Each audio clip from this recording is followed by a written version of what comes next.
Bonjour et bienvenue dans cette vidéo. Aujourd'hui, on va voir un cours de la matière technique d'analyse et instrumentation, autrement appelée analyse instrumentale. Le cours est sous le titre La dialyse, donc soyez ici. La dialyse, c'est un procédé de séparation des substances. Ces substances peuvent être des molécules ou même des ions. Cette séparation est effectuée en utilisant la capacité de ces substances à traverser les pores d'une membrane. Regardez cette image. Cette image représente l'appareillage le plus simple de la dialyse. Pour effectuer une simple dialyse, on a besoin d'un agitateur magnétique, d'un bécher qui comprend une solution qu'on appelle la solution de contre-dialyse ou bien le dialysa. On a aussi cette solution comprend ici un barreau magnétique quand on fait fonctionner l'agitateur, le barreau magnétique va provoquer une rotation qui va accélérer le phénomène de la dialyse. Et ici, ce petit appareillage comprend le sac à dialyse. Ce sac à l'extérieur, il est composé d'une membrane de dialyse et à l'intérieur, il y a une solution qu'on veut dialyser. Donc, la dialyse, c'est un procédé de séparation de substances. Donc, les substances qui vont être séparées l'une des autres se trouvent dans une solution qui existe à l'intérieur de ce sac. Cette séparation s'effectue selon leur capacité à traverser les membranes. Donc, quelques substances vont être capables de traverser cette membrane et ils vont passer de la solution qui se trouve à l'intérieur du sac vers la solution qui se trouve à l'extérieur du sac du dialyse. La dialyse peut être utilisée dans les laboratoires, dans l'industrie comme initialement créée et dans la médecine comme on sait tous. La dialyse peut être utilisée pour dessaler un échantillon, c'est-à-dire enlever le tampon. Elle peut être utilisée pour changer le tampon d'un échantillon, pour concentrer une solution macromoléculaire, c'est-à-dire ne laisser que les macromolécules à l'intérieur d'une solution. Et pour aussi purifier les solutions protéiques. On peut les purifier par exemple des ions minéraux ou bien des réactifs, etc. L'utilisation récente est très importante du dialyse et dans la médecine, et cela pour épurer le sang.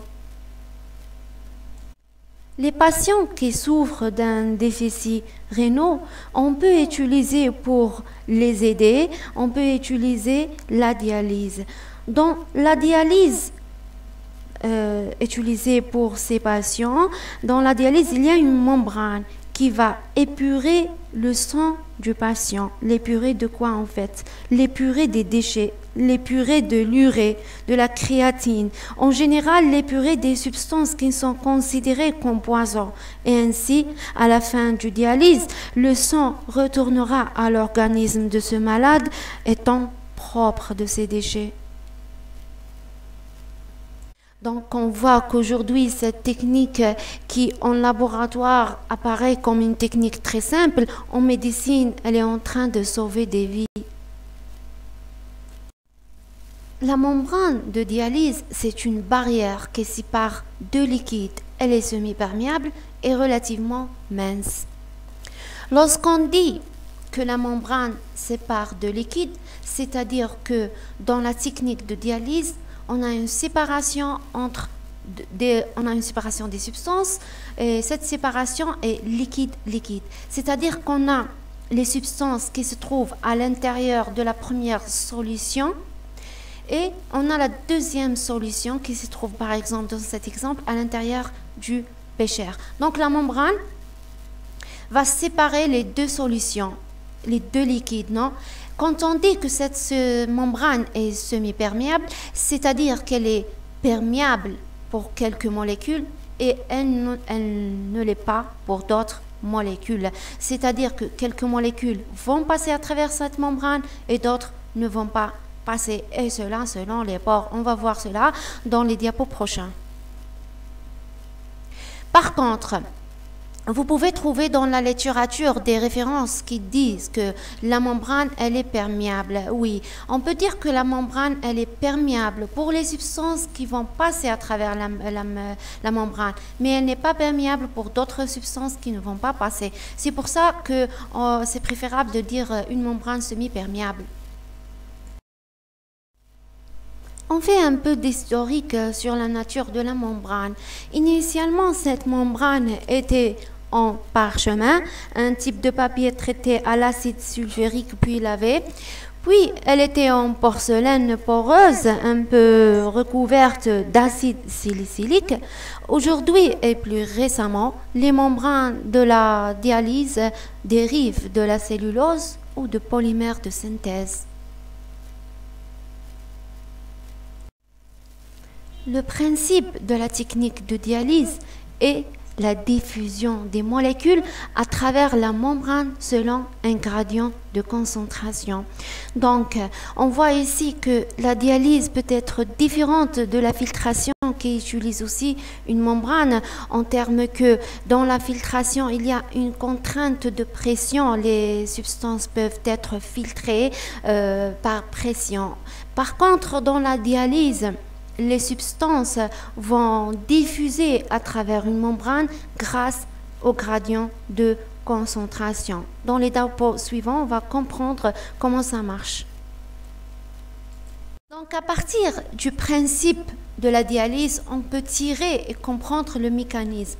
Si on dit qu'il y a une diffusion des molécules selon un gradient de concentration, c'est-à-dire que le mécanisme de cette séparation repose sur un déplacement des molécules du côté le plus concentré vers le côté le moins concentré. Donc, je répète, lorsque je dis qu'il y a une diffusion selon un gradient de concentration, ce gradient de concentration signifie que les molécules vont se déplacer du côté le plus concentré vers le côté le moins concentré. Regardez cette image que je créais pour simplifier la compréhension du mécanisme.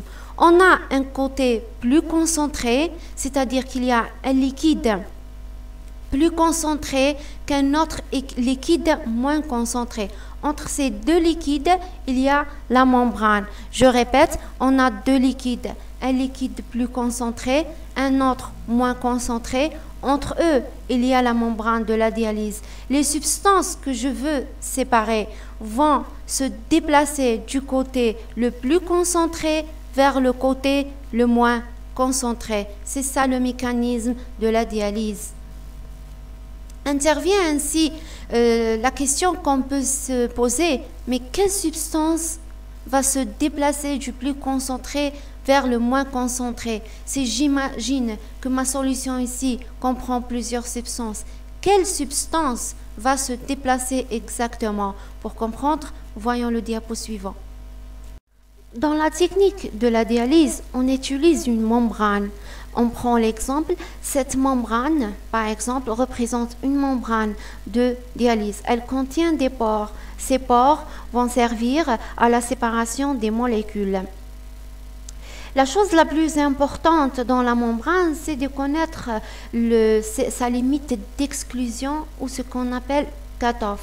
Par exemple, si une membrane est de 10K, c'est-à-dire que chaque molécule qui est supérieure à 10K va être retenue ici.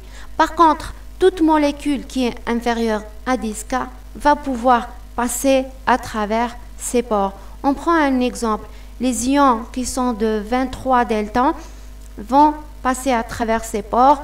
Les petites molécules de 80 delta vont passer à travers ces pores. Les molécules larges qui sont de 20 kilo delta ne vont pas pouvoir passer à travers les pores et vont être retenues dans la solution de dialyse ou bien la solution d'origine.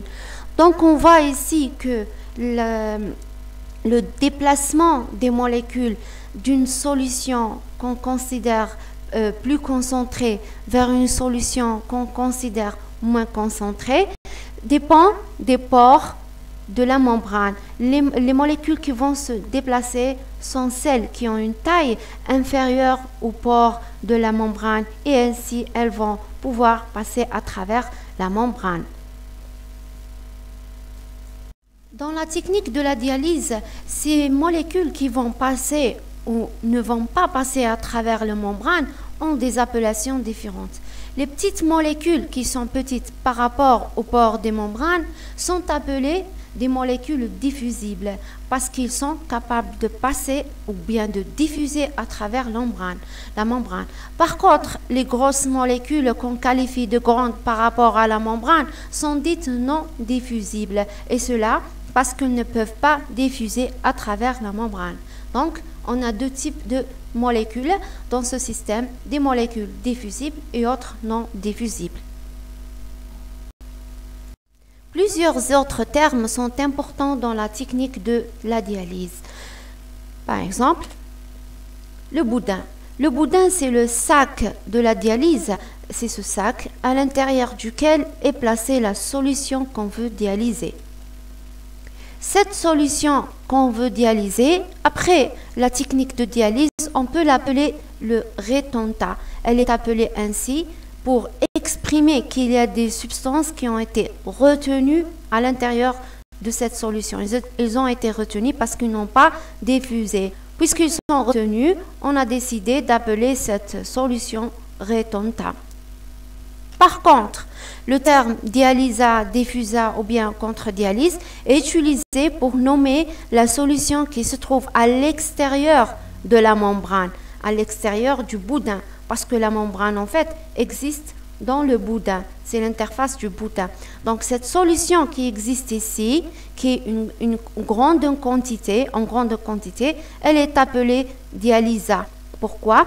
Parce que dans cette solution, on trouve les molécules qui vont subir la dialyse. On trouve les molécules qui vont diffuser à travers la membrane. Ils vont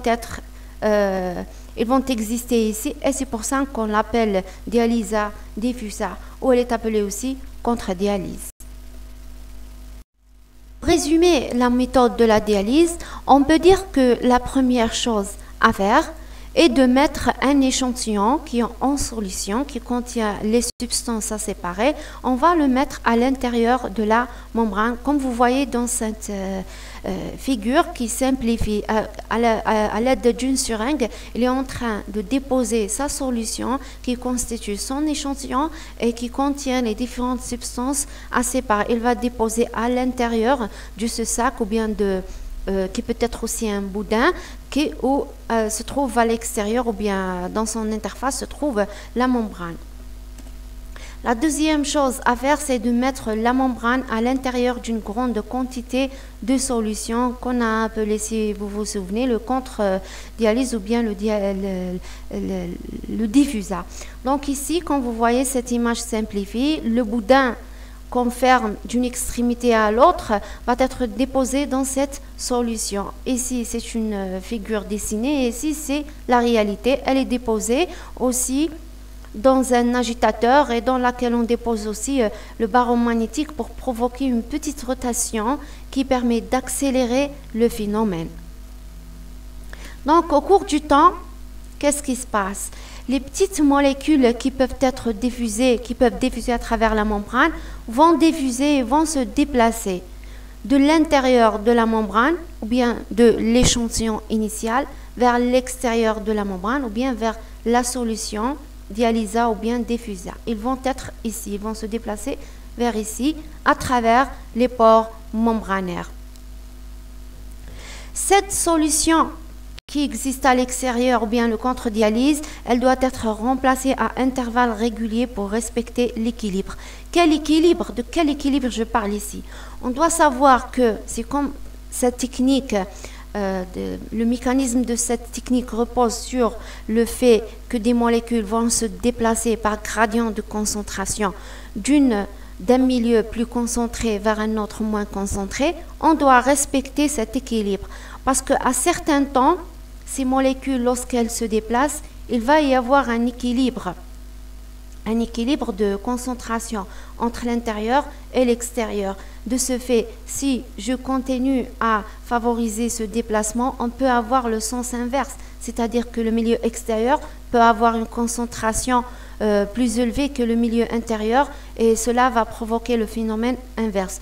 Pour ne pas tomber dans ce piège, la solution doit être remplacée à intervalles réguliers pour respecter l'équilibre de la concentration et pour avoir toujours le principe de notre mécanisme est celui que les molécules doivent se déplacer d'un milieu intérieur de la membrane plus concentré vers un milieu extérieur moins concentré. De toute façon, pour avoir un milieu moins concentré à l'extérieur, on utilise la grande quantité. Vous voyez, cette grande quantité de solution, en fait, elle est utilisée pour garantir que ce milieu reste moins concentré que le milieu interne. Cette technique est expliquée dans une vidéo que vous pouvez trouver complète sur jove.com. Et si j'ai fait un extrait de cette vidéo qui explique la procédure. Pour réaliser cette procédure, ils disent que un échantillon est placé à l'intérieur de la membrane qui à son tour était une grande quantité de solution. Avec le temps, les molécules les plus petites se diffusent dans la membrane entre l'échantillon et le liquide, bien notre dialysat, alors que les biomolécules larges sont emprisonnées. La dialyse est un processus lent. Il est habituel d'y avoir recours à une nuit ou à plusieurs jours. Si le liquide de dialyse est de l'eau, la concentration de tampon diminue. Ce phénomène est appelé dessalage. Si la solution contient d'autres petites particules, certaines rejoindront l'échantillon, ce qui entraînera une instabilité. Dans la mesure où la dialyse, processus d'équilibrage, le liquide de dialyse peut être modifié afin de déplacer de petites molécules. Une fois le processus est terminé, l'échantillon peut être récupéré pour être traité.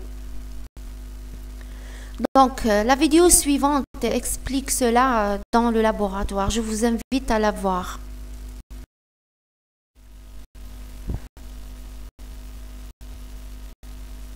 Avant de débuter la procédure, la membrane est immergée dans le liquide de dialyse. Cela simplifie la procédure et élimine les conservateurs. Une fois l'échantillon collecté, généralement au moyen d'une seringue, celui-ci est ajouté au récipient de dialyse.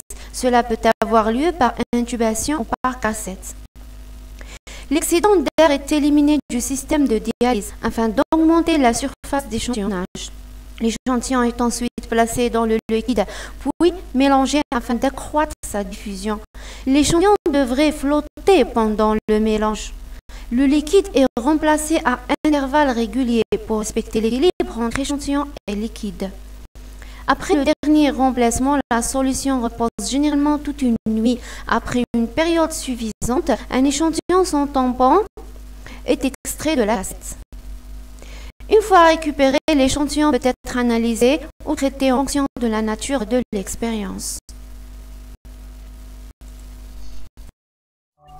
J'arrive à la fin de ma présentation. Je vous remercie énormément pour votre bonne écoute et à bientôt. Au revoir.